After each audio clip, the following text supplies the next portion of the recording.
पुणे बेंगलोर राष्ट्रीय महामार्गावरील रायगड धाब्यावर जे धंदे चालतात त्याला पाठबळ कुणाचं आहे याचा खुलासा खासदार महाडिक यांनी करावा आणि मग स्वतःला नंबर 1 समजावं असा घणाघात मुरगुडचे नगराध्यक्ष राजेखान जमादार यांनी केलाय।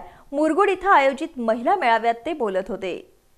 मुरगुड नगर परिषदेच्या वतीने महिलांसाठी आर्थिक साक्षरता मेळावा आयोजित करण्यात आला होता।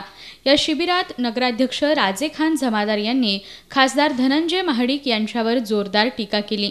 स्वतः 2 नंबरचे धंदे करणाऱ्यांना प्राध्यापक संजय मंडलिकांवर बोलण्याचा अधिकार नसल्याचं नगराध्यक्ष जमादार यांनी सांगितलं।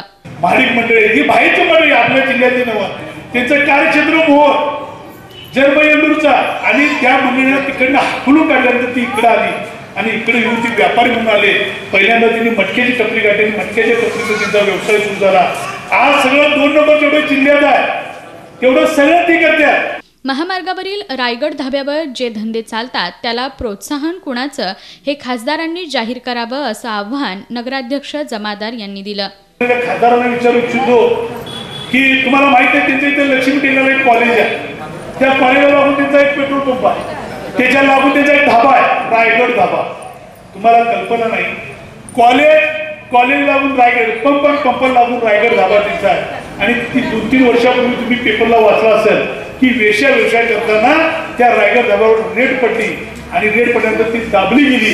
जोरात पेपरला बातमी आली, कॉलेजची पोरं इकडे आणि पलीकडे विषय म्हणजे समाज। मला खासदारांना असा विचारायचा आहे की या रायगड धाब्यावर जो हे धंदे चालतात त्याला प्रोत्साहन कुणाचं होतं, त्याला पाठबळ कुणाचं होतं?